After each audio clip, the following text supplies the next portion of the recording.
Welcome to another sparkling edition of Heaven and Hell with me, Kevin O'Sullivan.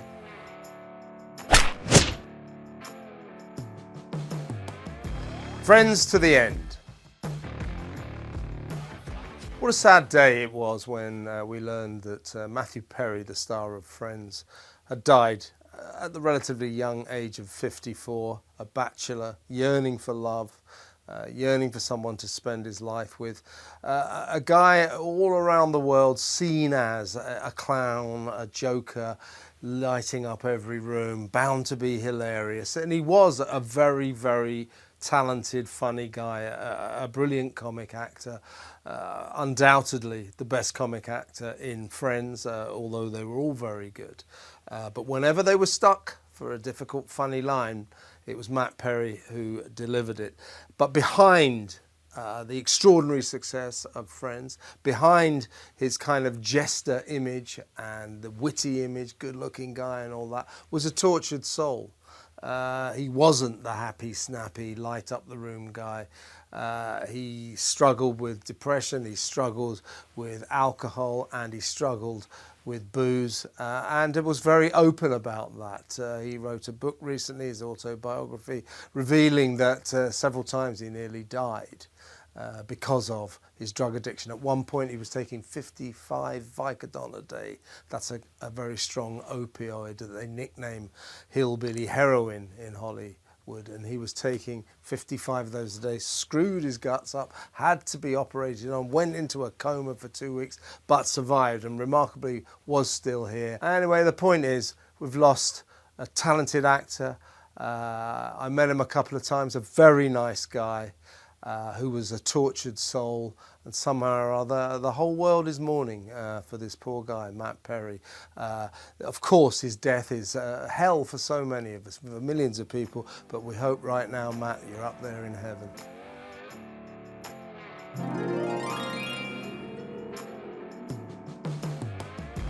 Storm chasers. Now, this week, the country has been battered by Storm Kieran all over the country. At some places in the West Country, winds of up to 110 miles an hour, which must be some kind of record. Massive danger to life warnings for all of us. People being told all over the country, if you can, don't leave your homes. These are dangerous conditions, folks. Very dangerous, lethal sometimes. Which brings us to the madness of these idiots who go out there and try and take selfies by the cliff edge or by massive waves. This week, 2 people in Whitby up in North Yorkshire had to be rescued because they were busy trying to get dramatic photos of themselves with the wind coming in and the rain and the waves. Now, this takes up the emergency services time. You know, listen to them. It says, don't go out unless you have to. Well, going out and taking a selfie of yourself by the sea or on the cliff top, that is not having to go out, is it? So don't do that. These storm chasers, these idiots, they're a danger. They're a danger to the rest of us. The emergency services, when people really need them, they shouldn't be up on a cliff top trying to save some idiot with a phone. So storm chasers, listen to the warnings. Stay in your house. You don't need that selfie of yourself by the cliff top or by the waves. And one time, the emergency services won't turn up, and God knows what will happen to you then. You're putting yourself at risk, you're putting others at risk, and you're taking up valuable time of the emergency services, and that is just plain wrong. And what you're doing is a serious kind of hell.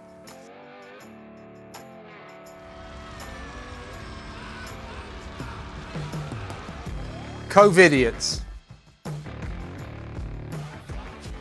Pigs and it's not often I start a bulletin for Heaven and Hell in that fashion, and those are not my words. Those are the words of Dominic Cummings, at the time the Prime Minister's right-hand man in the heart of the COVID crisis. Who was he referring to? Civil servants, they were the and cabinet ministers, they were the pigs. Unbelievable. Now, look, every office, we all know this. An office can be dysfunctional and people don't swear at each other, or an office can be very, very efficient and people do swear about each other. We all know what offices are like. I don't think the centre of this problem is Dominic Cummings' bad language or anybody else's bad language. We're all grown-ups. We can deal with swearing. When you hear people go, oh, the language was so inappropriate. I mean, it's pathetic. What are we, 3 years old? It's not Sunday school. The problem is, what it reflects, what it indicates, is a kind of epic dysfunction.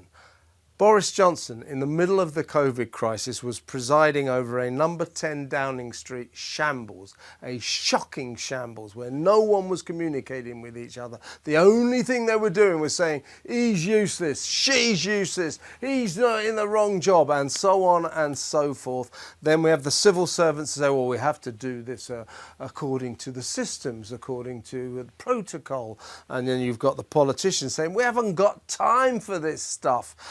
So we saw Dominic Cummings this week at the COVID inquiry. Then we saw Helen McNamara, his nemesis from the civil service, who called him a complete liar. He, as I say, called her, they will bleep this out, don't worry, he called her a and so on and so forth. So the real sheer hell of this is, while we were all suffering as a nation, locked down time and time again, unable to go to work, our kids couldn't go to school, the country falling apart at the seams economically, small businesses crashing, you think, well, they're getting us through this, the government, aren't they? No, they were not.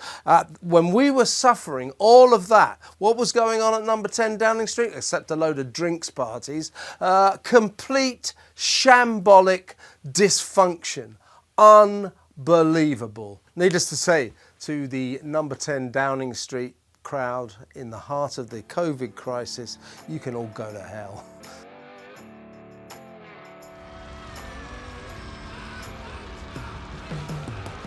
Mice Donalds. Right now, the country is gripped with a lot of pro-Palestinian protests, obscurely, mysteriously, incomprehensibly. There don't seem to be many pro-Israel demonstrations. The whole nation is in a state of pro-Palestine frenzy. But, you know, it's a free country. You're allowed to be pro-Palestine if you want. That is the nature of the way we do things here in a country with free speech and freedom of thought. So there we go, freedom of expression. So fine, you know, march, say what you like. But don't release mice into McDonald's.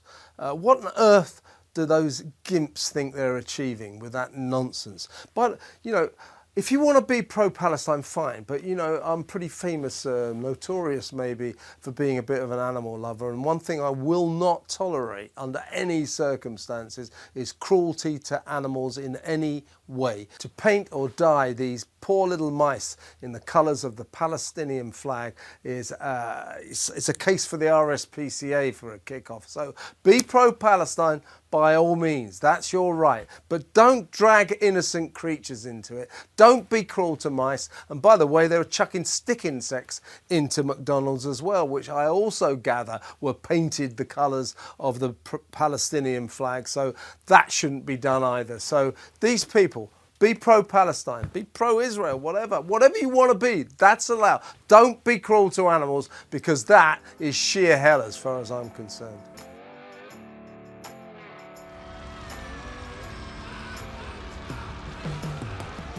To tree or not to trees? Okay. Here's a story I don't understand. Apparently more and more people are getting more than one Christmas tree.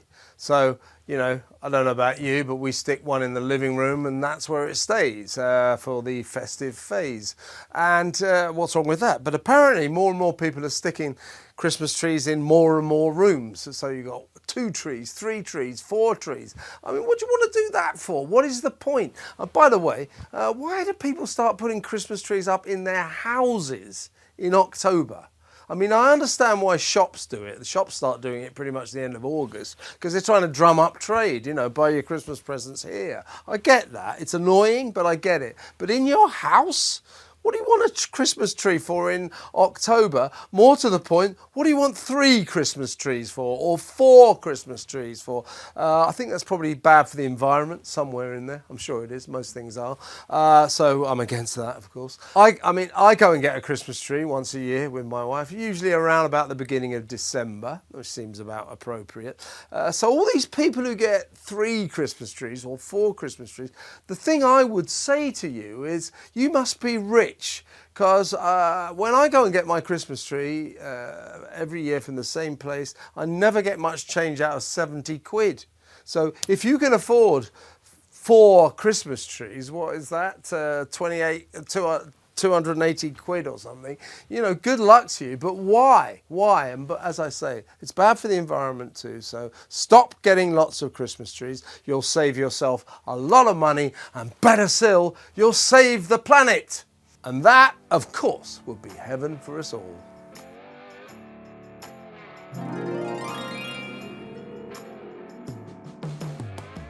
Don't forget to like, share and subscribe, and I'll see you next week.